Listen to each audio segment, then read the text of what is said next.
Olá, pessoal! Bem-vindos ao Hipótese Narrativa, um podcast para debater ideias e temas socialmente relevantes a partir da literatura, do storytelling e da criação ficcional. Toda história é uma hipótese sobre o mundo. E o que as narrativas podem revelar sobre quem somos? Como elas moldam a cultura, o pensamento e a sociedade? Eu sou Flávia Iriarte, editora, professora e mentora de escrita criativa e fundadora da Escola Online para Escritores Carreira Literária. E eu sou Andressa Tabazinski, médica, escritora e autora de Boas Meninas se Afogam em Silêncio. Hoje, a nossa conversa é sobre livros que marcaram a nossa formação como leitoras, escritoras, professoras. Mas antes de começar o nosso papo hoje, a gente tem um convite para fazer para vocês. Nos dias 5, 6 e 7 de maio, eu vou conduzir uma maratona literária gratuita, um evento online, ao vivo, pensado para quem quer começar a escrever seu livro. Vão ser 3 encontros e 3 desafios práticos, onde você vai criar um personagem que gera conexão, escrever cenas com tensão emocional e desenvolver diálogos que revelam os personagens e movem a trama. Tudo com orientação ao vivo, método e exercícios que realmente funcionam.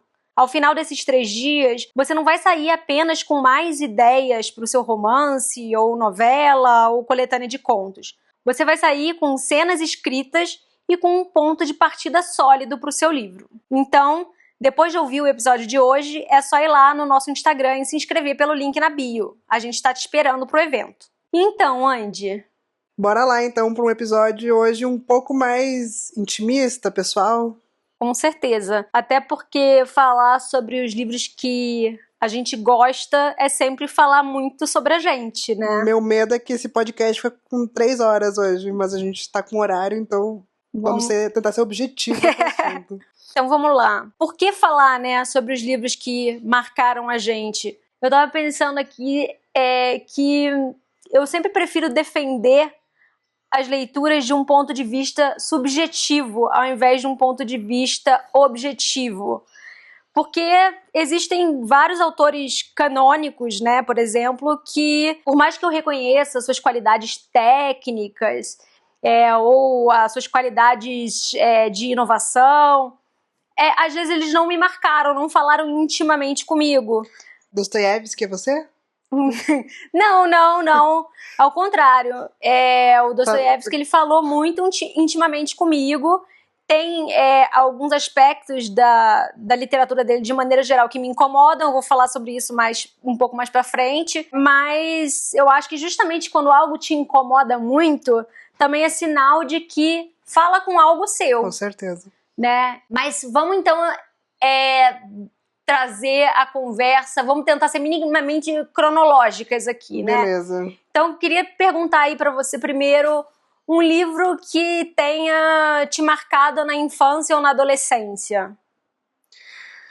Olha, quando a gente estava fazendo a pauta para esse podcast, eu consegui lembrar do livro que eu li pela primeira vez depois de ter sido alfabetizada, que é O Tatu Bola Aprontou. E aí eu achei até esse livro depois no Google. Mas eu acho que eu tive algumas leituras marcantes, assim.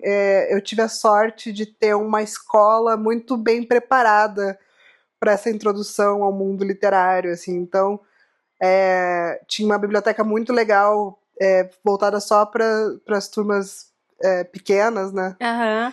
Então eu tinha acesso a muita coisa. Eu lia muito coleção Vagalume, lia bastante coisa que estava ali na biblioteca. Minha mãe me levava muito para feira de livro, mas acho que é inevitável, como qualquer criança dos anos 90, eu fui muito, muito, muito impactada por Harry Potter, né? Eu li o Harry Potter quando eu tinha 11 anos, que era a mesma idade do Harry Potter.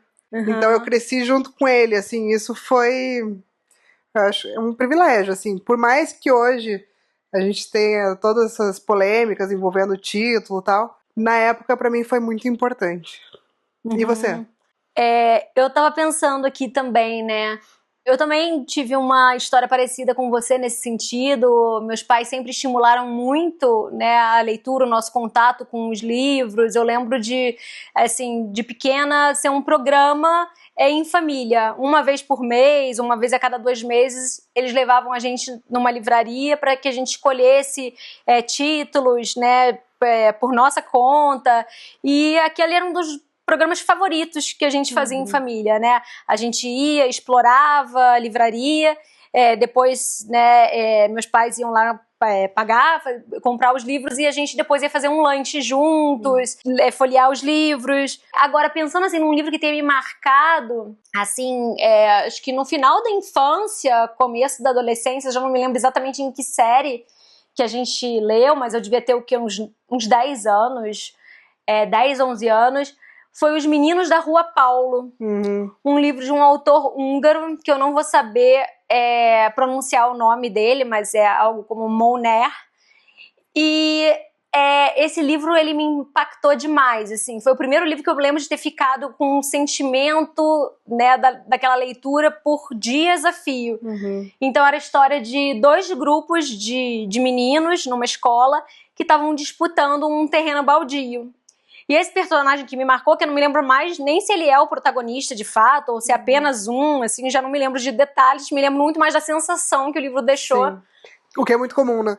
O que é muito comum, né? Eu tenho muita dificuldade pra lembrar bem toda a história dos livros que eu li. É por isso que entra muito a importância da emoção, né? Do livro ser capaz de provocar emoção, porque depois de um tempo... Você esquece os detalhes da história, mas você lembra exatamente o que você sentiu, né? Exatamente.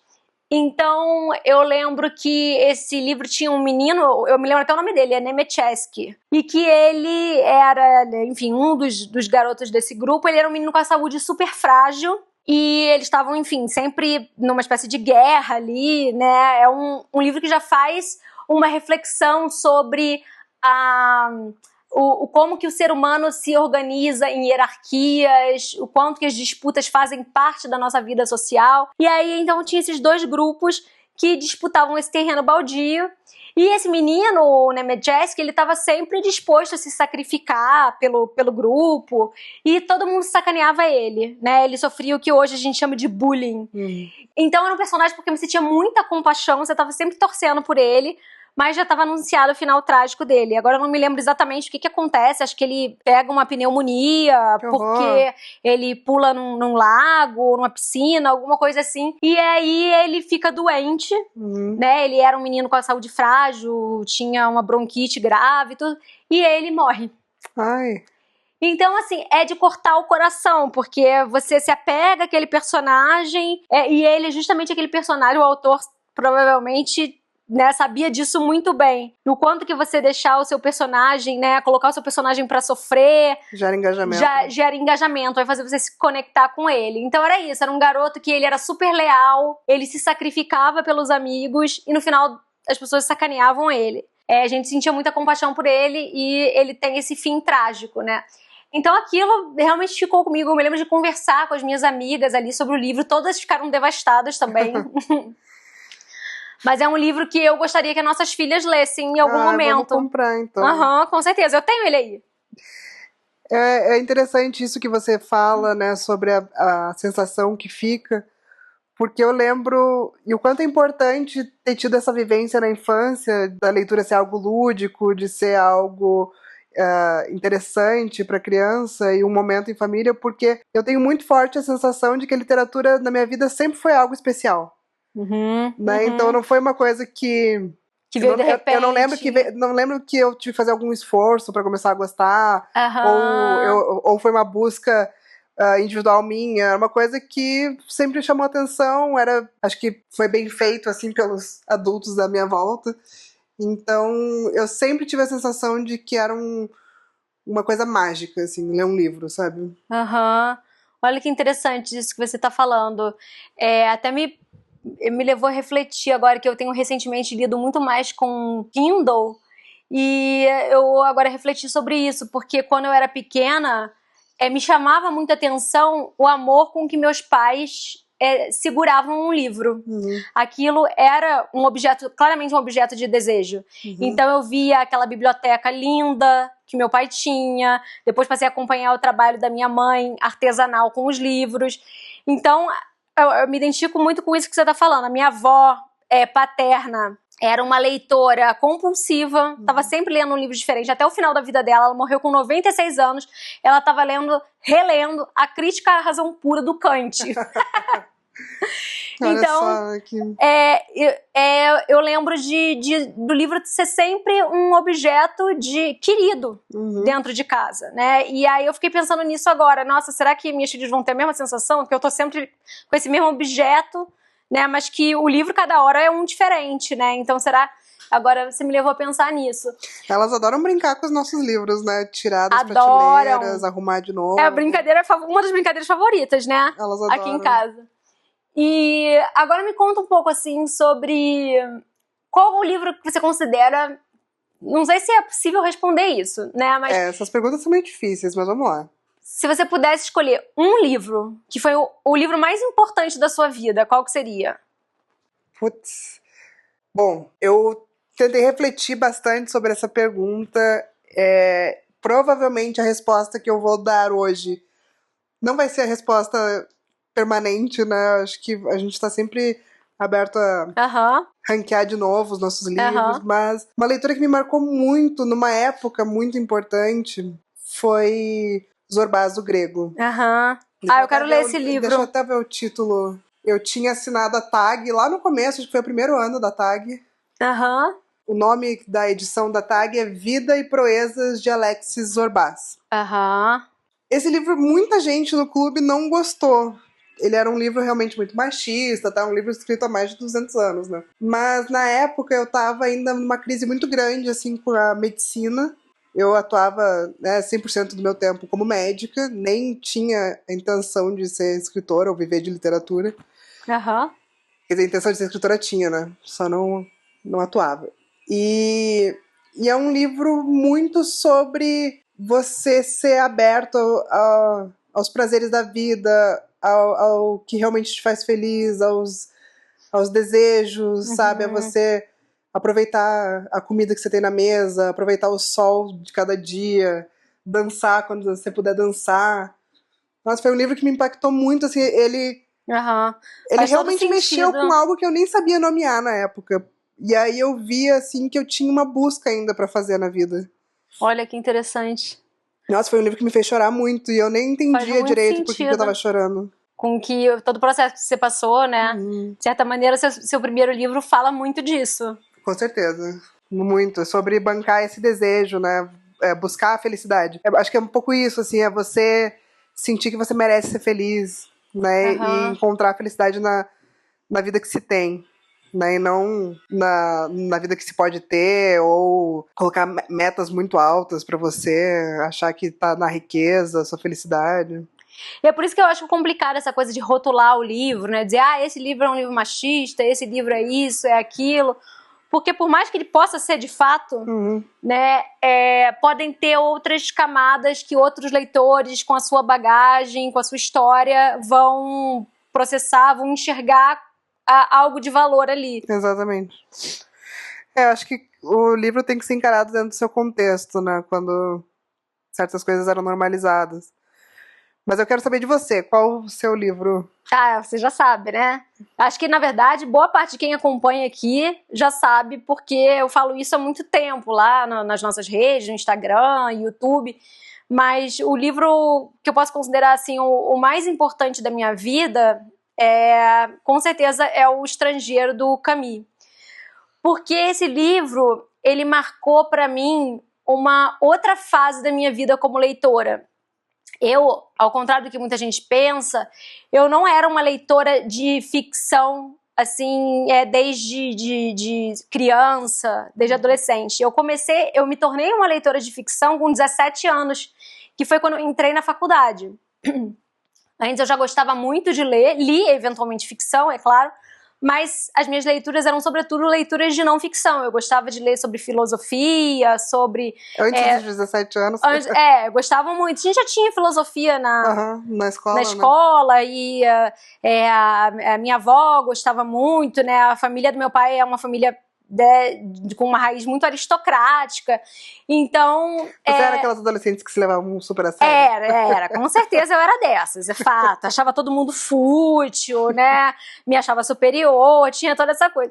Então, quando eu entrei na faculdade, né, e aí na época eu tive um namorado que gostava muito de ler ficção, ele, né, pelo contato ali, eu acabei me interessando pelas coisas que ele lia. E esse livro, O Estrangeiro, do Camus, para mim ele foi um marco, assim, porque foi quando eu vi que, quando eu senti que ler ficção não era somente entretenimento, não era somente eu me divertir, somente eu me alienar. Eu gostava muito de ler Agatha Christie, por exemplo, mas não era só eu me... desligar do mundo e das questões, mas era ao contrário, era pensar sobre questões que falavam comigo intimamente, às vezes até de um ponto de vista incômodo.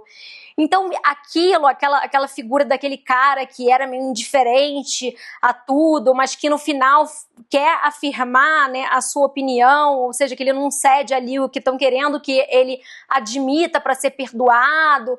Aquilo falou com uma questão que para mim é uma das questões da minha vida, que é justamente essa questão da autenticidade, né, de você... Ou seja, ele morre ali, mas a morte dele é um gesto de rebeldia, porque ele não quer se adequar ao que o mundo espera dele. Então aquilo mexeu muito comigo e ler se tornou isso, não só mais uma maneira de me entreter, que continua sendo em alguma medida, é claro, mas não é só isso, né? Eu posso dizer com certeza que eu não leio só para me divertir. Muito pelo contrário, tem até uma coisa meio masoquista, né? Eu quero ler para poder pensar na vida, para poder refletir entrar em contato com coisas profundas, sobre as questões que me angustiam. Então, a partir desse livro, a literatura se tornou um pouco para mim esse lugar de pensar as questões que me interessam, né? De dar sentido para a vida, de pensar o que eu quero fazer, por que eu quero fazer, ou por que tal coisa me incomoda. Então, eu posso dizer que talvez tenha sido o livro mais importante da minha vida, porque foi o livro que me fez caminhar para onde eu caminhei, que me fez chegar onde eu tô. Né? Se não fosse esse livro, provavelmente eu não teria nem ido trabalhar com literatura. Interessante, né? Realmente. Então não tem como ser outro livro o mais importante. Pode ser que, claro, outros eu tenha visto hoje me toquem mais, apesar de que eu continuo achando esse livro perfeito, interessante, instigante. Eu já li ele pelo menos umas 4, 5 vezes, assim, com cuidado, e eu continuo achando que tem várias camadas ali que eu não consigo decifrar. É um livro que vale sempre a pena reler, né? Mas você falando, eu fiquei aqui pensando que eu também tive esse momento, assim, de virada de chave. E foi depois que eu te conheci, né? Porque antes de te conhecer, eu lia muito. Eu lia até mais do que eu leio hoje. Né? Eu tava sempre com um livro na mão, às vezes ia fazer plantão, levava uma leitura sempre. Mas eram sempre livros das principais prateleiras, das principais gôndolas, né, da livraria. Best-sellers, livros de entretenimento no geral. Então, tinha muito prazer nisso, mas isso era meio que um escapismo, né?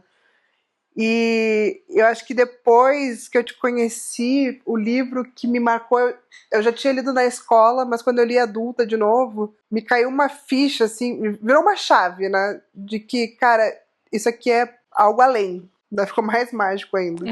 Que foi o Memórias Póstumas de Brás Cubas. Ai, maravilhoso. Eu também estava estudando já a escrita criativa, né? Tinha me tornado uma leitora um pouco mais atenta, já tinha passado também pela minha formação na residência de psiquiatria. Então eu já tinha também uma bagagem maior. E aí eu fui percebendo, assim, o quanto que a gente pode ir fundo numa interpretação, né? Ou o quanto que a gente pode se deliciar com as entrelinhas, com o subtexto. E aí eu acho que realmente a leitura se tornou outra coisa, né? Se tornou isso que você tá falando, essa investigação da vida. Uhum. E o Machado com certeza também está entre os autores que eu considero formadores, assim, para mim, de caráter, não só como escritora, né, não só como professora, não só como editora, mas marcou a formação do que eu sou, assim. O Dom Casmurro acho que está entre os livros que eu mais reli, e aquilo continua me encantando toda vez que eu leio. A gente usa muito trecho do Dom Casmurro em aula, né? E aí sempre dá vontade de voltar pra ler. Sempre dá vontade de voltar pra ler. E aí, já que você tá falando aqui do Machado, e que você trouxe essa questão de ter marcado pra você esse momento de quando você se tornou uma leitora mais ativa e mais analítica também, queria saber uma leitura que tenha te marcado no momento de crise, de ruptura, que tenha um livro que tenha marcado, né, esse momento, seja de ruptura com determinados valores que você tinha, ou um livro que condensou uma determinada transformação pessoal. Tá, tem isso? Eu tenho um título em mente, só que eu não quero entrar em muitos detalhes sobre a crise. Tá. Mas foi um livro que eu não sei o que veio antes, né? A leitura, depois da crise, eu já estava em crise, a leitura só aumentou. Mas também foi por conta de um tempo que já estava turbulento, né? Foi A Filha Perdida, da Helena Ferrante. Que eu li em 2017. Não, minto. Li em 2016. Porque eu lembro bem onde eu estava. E aí, esse foi uma grande crise mesmo. Não pode falar sobre o que Não. é. Tá, agora é a sua vez de falar um livro que te deixou com crise. Então, acho que não foi, na verdade, um livro... Não, e que não me deixou em crise, não, tá? Tô falando... Não me deixou em crise, não.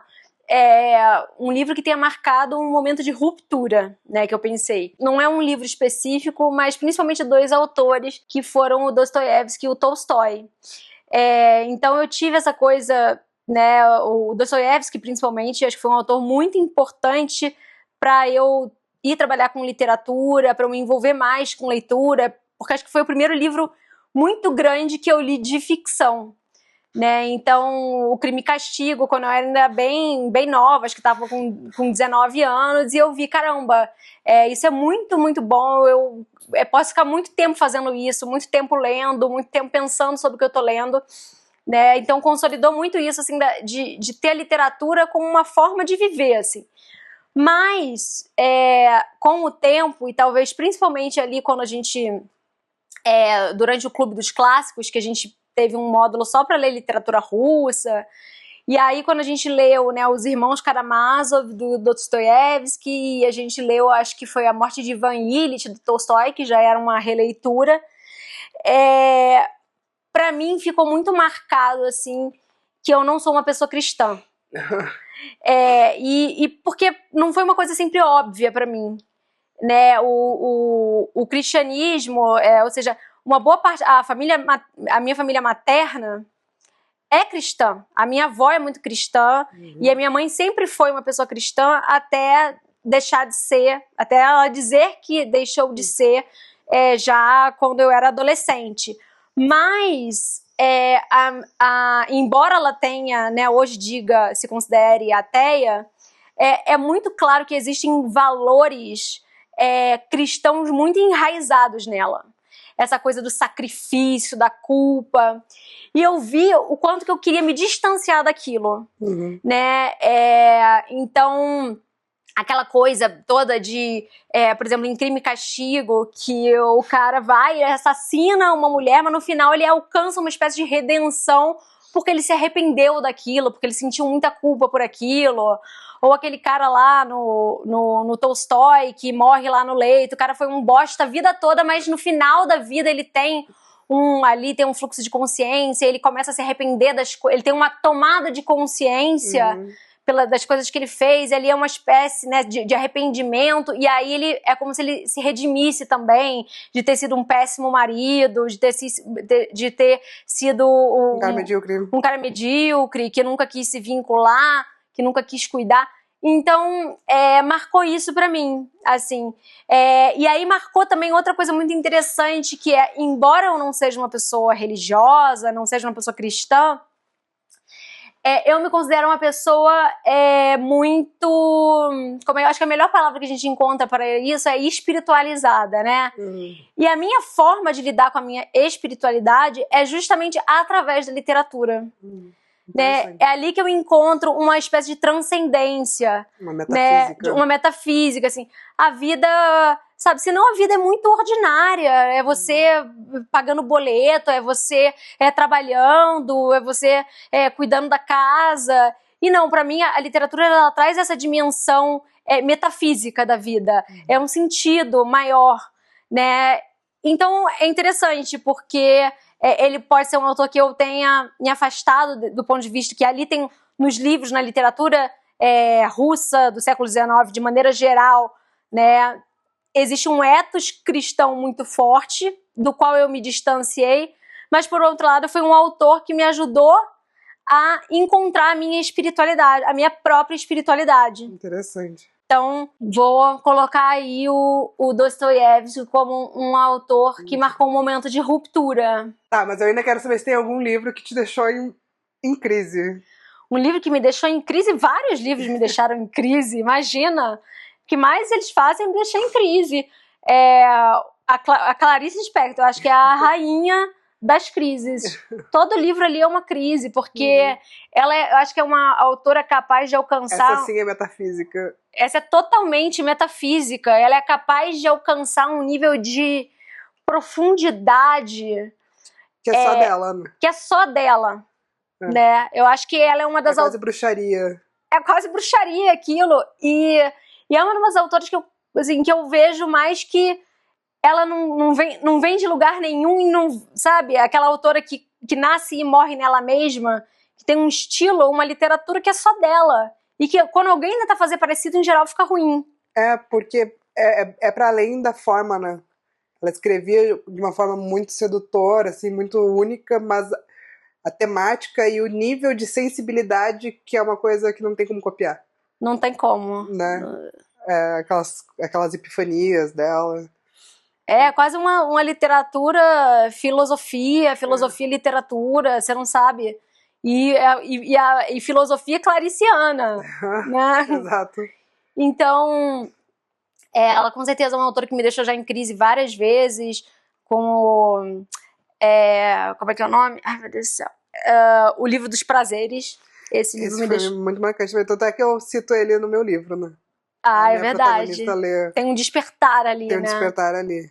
Porque não foi daquela forma como aconteceu no meu livro, mas também foi um título que me marcou muito, assim. Muito. Eu lembro de ter sensações físicas, com assim. certeza. Sabe? Vários contos também, aquele Encontrando Deus. Encontrando Deus, alguma coisa, né? Com Deus, que ela pisa no rato e começa a ter aquela epifania.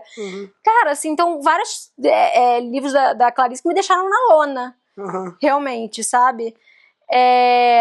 Você vai até parando a leitura, assim, porque você quer processar aquilo. Denso. É muito denso. Agora me fala então um pouco, né, já que você trouxe o seu livro, autores que impactaram na sua escrita.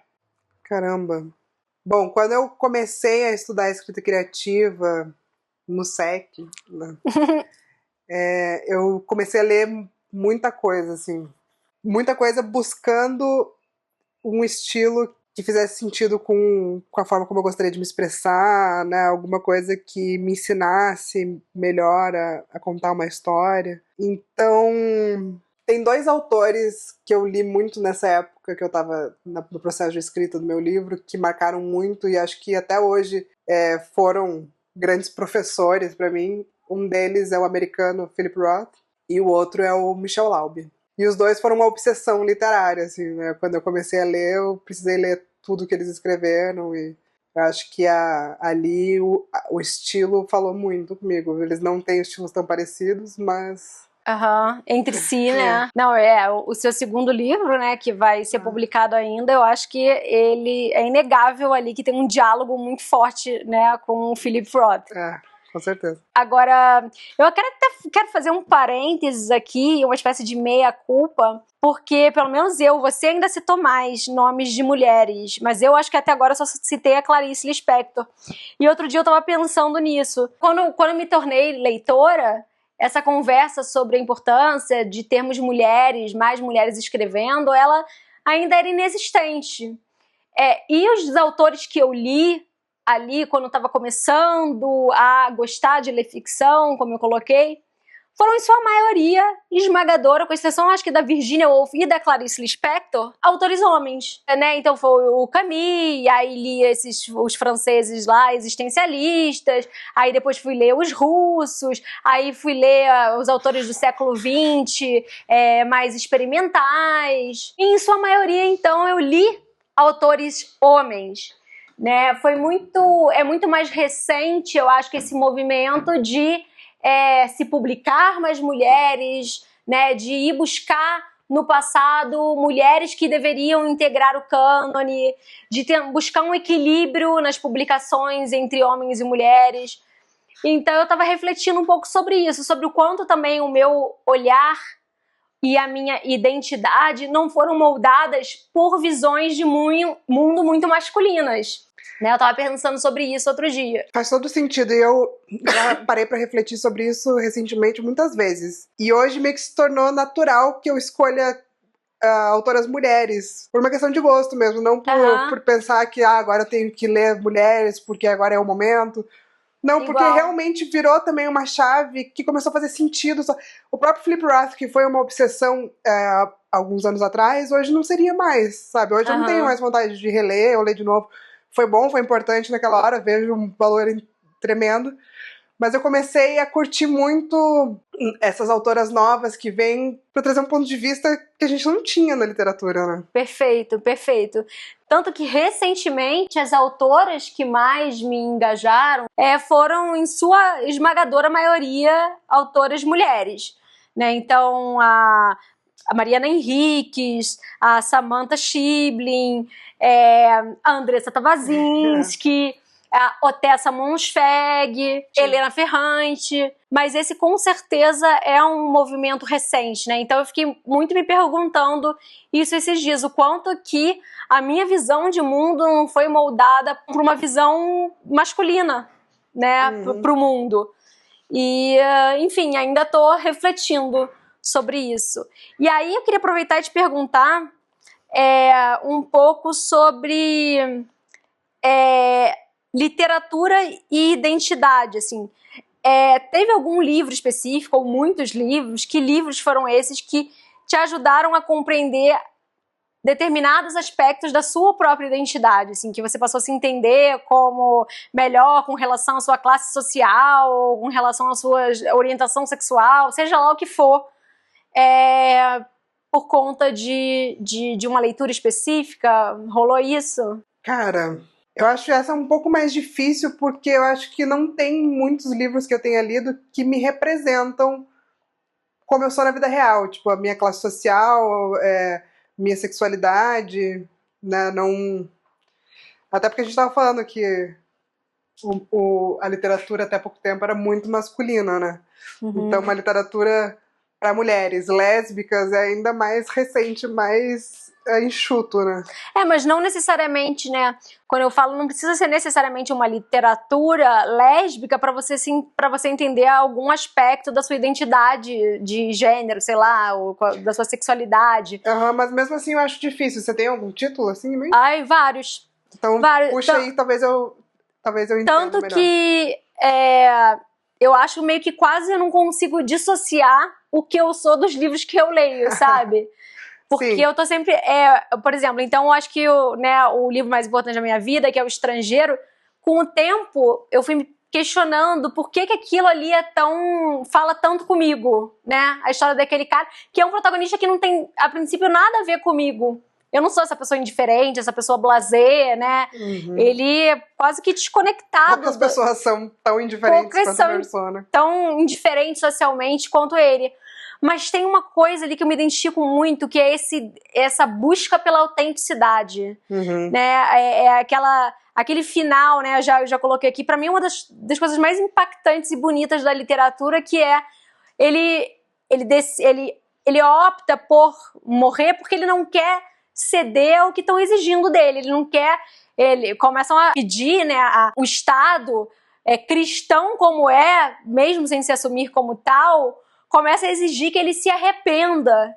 E ele fala, não, eu não me arrependo do que eu fiz. E é uma coisa muito radical falar que você não se arrependeu de ter matado, mesmo que acidentalmente, alguém. Não foi acidentalmente, né? Pois é, há questões. Essa é uma das grandes questões do livro, que me acende, né, sempre. Eu fico extremamente instigada com esse gesto, que ele diz que ele matou ali o árabe por um impulso ali quase que biológico, mas ao mesmo tempo ele dá 4 tiros, né? Ele não dá só um. Enquanto o cara já tá deitado ali no chão. Quando o cara já... Então... Ele meio que matou porque o sol tava forte demais. Ele diz isso. Que ele matou porque o sol tava forte demais. Mas será que não tinha ali um desejo inconsciente, né? Uma coisa... Enfim, é um livro que tá sempre me provocando, que eu acho que tem camadas inesgotáveis de leitura. Eu acho que esse gesto, que obviamente ali na literatura é dramatizado da forma mais radical possível, porque a literatura faz isso, mas eu acho que ele me leva a uma reflexão que me é muito cara, que é até quanto você está disposto a ir para ser quem você é, ou para se adaptar socialmente, para ser possível socialmente. Então, é por isso que eu acho tão frágil essa ideia de representação nos livros. Porque você pode construir a sua identidade e se identificar e se diferenciar de personagens que não precisam ter absolutamente nada a ver com você. O Meursault, então, é um homem europeu, não tem absolutamente nada a ver com ele. Ele é argelino, na verdade, né? Ou ele tá na Argélia, mas ele é francês, né? Enfim. Não tem nada a ver comigo, mas aquilo fala muito sobre mim, alguma questão minha. Então, eu acho que eu não preciso ter uma, né? Não tô dizendo que não é importante ou que eu não quero que tenha, tá? Mas eu acho que eu não preciso ter uma mulher lésbica na literatura para eu me sentir representada. Eu me sinto ali... As questões da tua vida tem que estar ali, né? Talvez. As questões humanas tem que estar ali, né? Para mim interessa que as questões humanas estejam ali. Por isso que você comentando agora, eu acredito que eu responderia de novo com o Zorbaz, o grego. E eu me vi muito ali no personagem do professor, né? Que não é o Zorbaz, que buscava o sentido na vida através da razão, né, do conhecimento, e aí e ele tem essa descoberta com os Zorbaz, né, que o sentido da vida talvez esteja em outro lugar. E pra mim, naquele momento, foi uma grande identificação, assim. Nossa, e é muito importante a gente ter essa reflexão em algum momento na vida, né? Porque, pelo menos pra gente que trabalha nesse meio literário, de artes e de muita pretensão intelectual, eu tenho a sensação de que tem muita gente que ainda não fez essa reflexão de uma forma mais profunda, de que para você se realizar como ser humano, só o conhecimento intelectual não basta, né? Eu acho que tem esse conhecimento que só a relação de um ser humano com o outro, ou de você descobrir o prazer de dançar, ou de comer, ou de ver o pôr do sol, conseguem trazer pra gente, né? Uma realização muito maior, muitas vezes, do que esse conhecimento intelectual. E esse livro é interessante porque depois ele teve um outro significado ainda. Eu não conheci minha avó materna, né? Só pelo que minha mãe contava. Mas sei que ela era uma grande leitora, né? Também tinha uma biblioteca muito grande e mesmo vindo de uma origem muito humilde, via muito valor nisso. E aí, depois que eu contei pra minha mãe que eu tinha lido, né, os Zorbaz e tal, ela foi lá e me mostrou que fazia parte da biblioteca da minha avó e também tinha sido um livro que tinha marcado ela, né? Depois que eu já tinha lido. Então ficou ainda mais especial, assim, como se fosse um vínculo com essa avó que eu não conhecia. Amor. Que história fofa! Muito especial. Mas é engraçado, né? Então, nós temos isso em comum, que as nossas avós foram direta ou indiretamente também importantes na nossa... Com certeza. Como eu te disse, eu não conhecia essa minha avó, mas os livros dela circulavam lá em casa.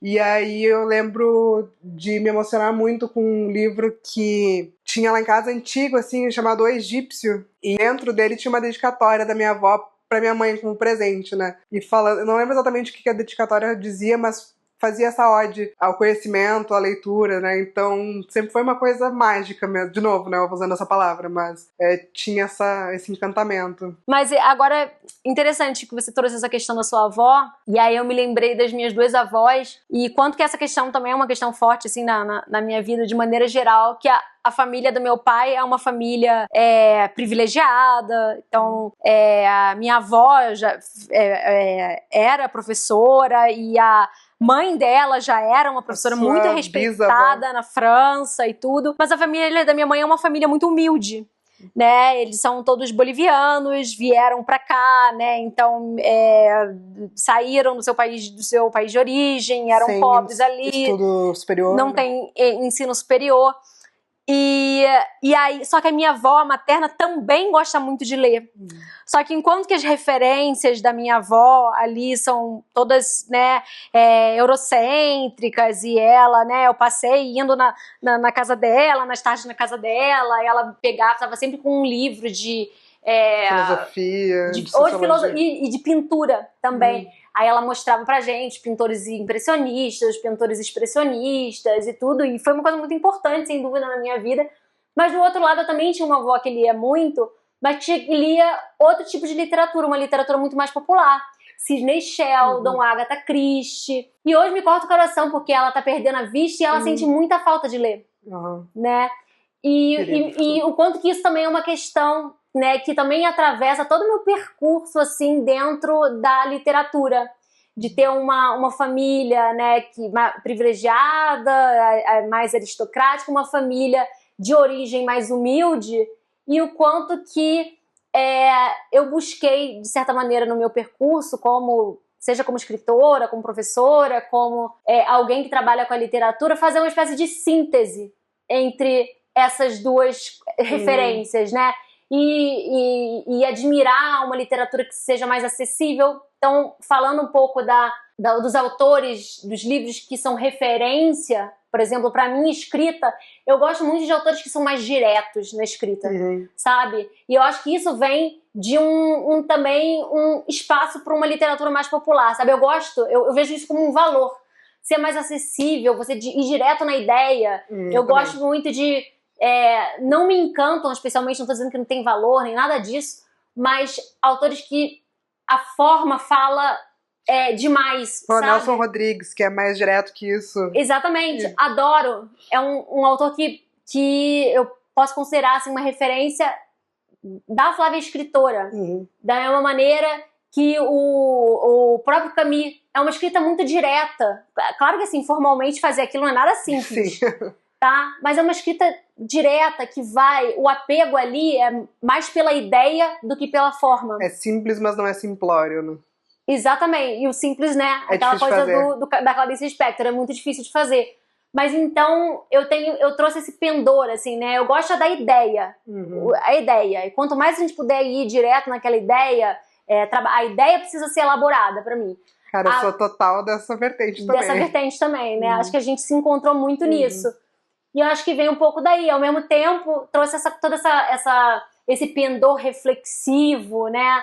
Da profundidade, também acho que vem, né? Desse contato com a filosofia que a minha avó trouxe, minha avó paterna trouxe. Então, resumindo, eu acho muito difícil separar os livros que me marcaram da pessoa que eu sou. É quase que seria impossível fazer isso. Né? São formadores, né? E aí é que eu acho que tem a diferença entre uma literatura só por entretenimento e uma literatura que vai além de entretenimento, tem muito a ver com isso. Pra mim, literatura é identidade. Tá totalmente relacionada à minha identidade. Não é só ali eu querer me divertir, me entreter, embora eu veja a diversão e a capacidade de se entreter como um grande valor. E, Andy, então acho que a gente tá dando o nosso tempo aqui. Eu sei realmente essa discussão de hoje, talvez a gente tenha que desdobrar em outros podcasts, outros episódios, porque Eu, pelo menos... Da próxima a gente traz uma cervejinha pra gente bater esse papo. Uma cervejinha pra gente bater esse papo e aí faz um podcast de 4 horas, Isso. sabe? Mas pra gente ir encerrando, eu queria que você indicasse um livro, ou 2 no máximo, tá? Livros que você indicaria agora pra quem quer se apaixonar pela literatura ou se reapaixonar pela literatura. Que livro você indicaria? Tá, eu tenho 2 livros. Dias de Abandono, da Helena Ferrante. Eu acho que não tem quem não goste desse livro. É impossível não gostar e não se sentir afetado pela beleza literária. Eu tava começando... A Marcela Zaidan, falou que não gostou desse livro. Ah, não. Vai ter que explicar pra você, né? Bom. Não, foi o Matheus Graff. Foi o Matheus Graff, falou. Não, Marcela, desculpa. Foi o Matheus, falou que... Não é possível. Que ele gostou da Vida Mentirosa dos Adultos, mas esse ele não curtiu nada. Bom. Enfim, talvez... Perdi até as palavras. Mas eu acho que... Mas é aquela história de que não existe nenhum livro pra todo leitor. Sim, claro. E especialmente esse, eu acho que ele fala de uma dor muito feminina. Muito, não, com certeza. Né? Fala de uma dor muito feminina. Mas eu acho que... De qualquer maneira, você indica esse. De qualquer maneira, eu indico esse porque eu acho que ele tem muito valor literário. É aquela coisa... É isso, né? É direto, é simples, mas é ultra sofisticado. E eu acho que tem uma profundidade muito grande ali no tema do abandono, né? E o outro livro é O Diário da Queda, do Michel Laub, que eu acho que é sensacional. E acho que não tem como não gostar também. E são livros mais contemporâneos e muito bons, né? Exato. Também queria indicar um livro mais contemporâneo, mas vai ser muito difícil eu não indicar O Estrangeiro. Acho que já tá super indicado. Já tá super indicado, né? Tá, mas qual você indica? Tá, então considerando que O Estrangeiro já tá mais do que indicado, eu vou ficar aqui com um livro de contos que você sabe, quem acompanha aqui a gente sabe, que é um gênero pelo qual eu sou apaixonada, que é o da Mariana Enríquez, As Coisas que Perdemos no Fogo. Primeiro porque é um livro, né, desse terror social. Eu acho que o terror dos gêneros populares é o gênero que eu mais gosto, com certeza. Eu acho que a gente tem um terreno muito prolífico ali para explorar as grandes questões humanas, e eu acho que a Mariana Enríquez faz isso como ninguém. Eu adoro a linguagem dela, que é uma linguagem direta, cortante. Esse título já é maravilhoso, As Coisas que Perdemos no Fogo, e eu acho que é isso. Eu acho que é uma autora super interessante. Eu li, eu gostei, eu achei interessante tudo que eu li dela, e eu recomendo para todo mundo. Acho que vale a pena começar com esse livro, porque é um livro de histórias curtas e pode ser uma boa porta de entrada para essa autora magnífica. Então, Andy, acho que é isso, né? É isso. Agora refaz o convite, então, para nossa maratona. Ah, é verdade. A nossa maratona literária, que vai acontecer nos dias 5, 6 e 7, e que é um evento inédito aqui no Carreira Literária. A gente tem a nossa Semana da Escrita Criativa, que acontece uma vez por ano, que é um evento super bacana, com aulas gratuitas, onde a gente compartilha muitas técnicas de escrita, ferramentas, lê muitos textos. Agora, essa maratona vai ser diferente, justamente porque vocês vão ser convidados a colocar a mão na massa. Então a gente vai trazer alguns exercícios, alguns desafios que vocês vão ver que vão ajudar muito vocês a escreverem, a destravarem o livro que vocês estão escrevendo, ou começar a conceber, estruturar o romance ou a novela de vocês. Então, não percam essa oportunidade, tá? O evento é 100% gratuito, vai ser online e o link tá lá na nossa bio do Instagram. É isso, pessoal. Um beijo grande e até a próxima. Até a próxima, pessoal. Boas leituras.